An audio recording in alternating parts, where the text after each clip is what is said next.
और इसका bond angle 109.5 degree. और नंबर 2 ये टेट्राहेड्रल कहलाएगा। डन हो गया।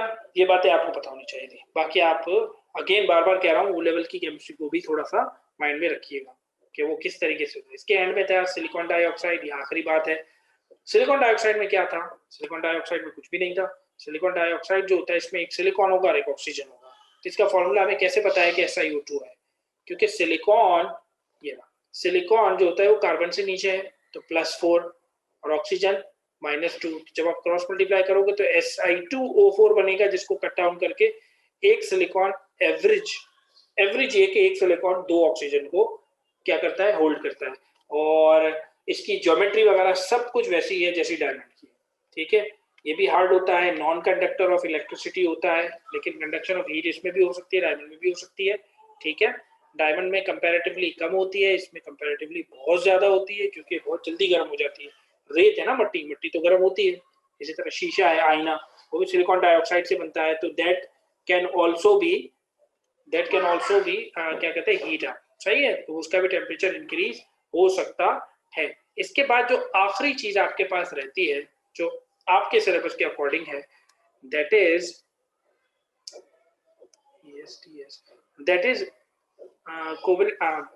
क्या कहते हैं, आयनिक कंपाउंड्स। अब ये तो हम कर चुके, इसको मैं हटा दूं। आयनिक कंपाउंड्स क्या है? वो सिंपल नहीं है, वो कोवेलेंट मॉलिक्यूल्स हैं। ठीक है, सिंपल नहीं है, वो जायंट मॉलिक्यूल्स हैं। और जायंट मॉलिक्यूल में आपके पास जितने भी आयनिक कंपाउंड्स हैं वो सब के सब इंक्लूडेड हैं। तो जायंट कंपाउंड्स में उसको मॉलिक्यूल्स नहीं कह रहे क्योंकि जायंट मॉलिक्यूल्स आप पीछे पढ़ के आ चुके हो। मैं कंपाउंड्स कह रहा हूँ, तो इसके लिए हम वर्ड यूज करते हैं आयोनिक कंपाउंड्स। अब आयोनिक कंपाउंड्स क्या होते हैं? तो आपके पास है मैग्नीशियम से इधर आओगे तो आता है एल्युमिनियम, पीछे था सोडियम। तो सोडियम का ऑक्साइड, मैग्नीशियम का ऑक्साइड है, एल्युमिनियम का ऑक्साइड। तो तीनों को अगर मैं लिखूं एक साथ तो ये तीनों के तीनों जायंट मॉलिक्यूल्स, जायंट कंपाउंड्स हैं। सोडियम का ऑक्साइड Na2O, फिर मैग्नीशियम ऑक्साइड, फिर एल्युमिनियम ऑक्साइड। ये सब क्या है? ये जायंट है। इनके high melting and boiling points होते हैं।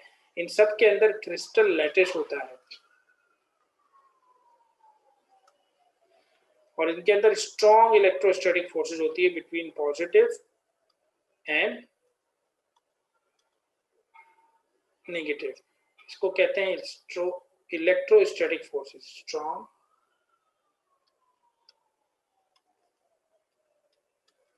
Electrostatic forces. ये भी कोई नई बात नहीं है, आप लोगों को ऑलरेडी मालूम है ये बातें। ठीक है, जिसकी वजह से high melting and boiling point होता है, high melting and boiling point होता है।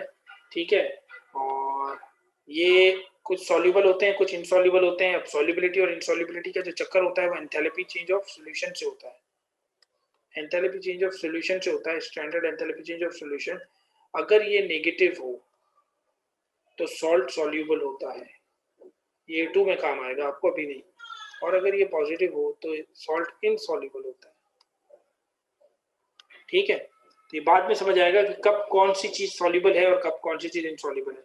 कुछ चीजें आपको और याद रखनी है। Magnesium oxide and aluminium oxide ये रिफ्रैक्टरी मटेरियल है, they are refractory material, refractory material है। ये इसके लिए इस्तेमाल होते हैं फर्नेस वगैरह में।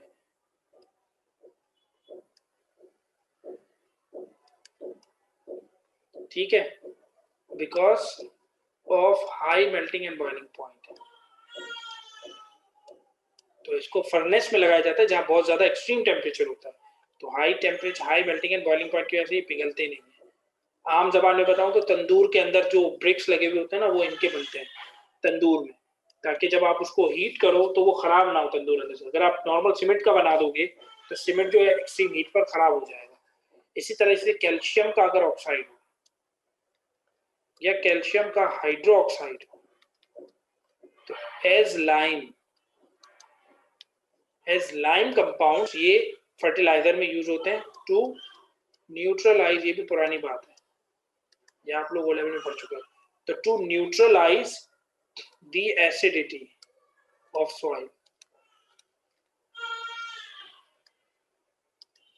ठीक है, acidity of soil because of the introduction of fertilizer, because of the fertilizer so of soil because of fertilizer। जब हम फर्टिलाइजर्स डालते हैं तो फर्टिलाइजर क्या करते हैं, फर्टिलाइजर जो होता है आपकी सॉइल को एसिडिक कर देता है। जैसे अमोनियम, आपके पास फर्टिलाइजर्स में क्या होता है, अमोनियम सॉल्ट्स होते हैं। तो जब आप एक्वेस में डालोगे, ये भी ओ लेवल में पढ़ा था आपने, तो जब आप इसको ऐड करोगे फर्टिलाइजर को, तो अमोनियम जो होता है वो टूटता है अमोनिया में, तो ये गैस बन के निकलता है और हाइड्रोजन आयन जो होता है एक्वेस में वो चला जाता है सॉइल में, इनटू द सॉइल। अब आपकी जो पीएच होगी वो ड्रॉप हो जाएगी। अब मान लो कि आपकी जो फसल है उसको बनना चाहिए था 8 से 7 के बीच में, लेकिन अब इस फर्टिलाइजर के यूज करने की वजह से वो 7 से नीचे चला जाएगा, तो पीएच चली जाएगी 6 पर या 5 पर। तो आप क्या करते हो, इस एच को बैलेंस करने के लिए क्या लाइम का कोई कंपाउंड यूज करते हो। मान लीजिए कि आपने कैल्शियम का हाइड्रोक्साइड यूज कर लिया, तो 2H, तो ये H को नीचे गिरने नहीं देगा, H OH के साथ मिलकर क्या बना लेगा, कैल्शियम 2+ बन जाएगा। ये इनरिचमेंट कर देगा सॉइल की, यानी उसमें मिनरल डाल देगा, कैल्शियम बढ़ जाएगा उसमें। अब इसके क्या प्रॉब्लम्स होते हैं वो अलग है, ठीक है, उसकी डिटेल में मैं नहीं जाना। साथ में वाटर बन जाएगा, तो एसिडिटी न्यूट्रलाइज होगी, ठीक है। तो 2 टाइम वाटर बन गया जो कि लिक्विड फॉर्म में होगा और न्यूट्रल होगा, तो आपकी पीएच मेंटेन हो जाएगी। तो यही बात हम यहाँ लिखना चाहते थे कि कैल्शियम ऑक्साइड या calcium hydroxide as a lime to neutralize the acidity of soil because of fertilizers. Done हो गया, तो this is all about for today.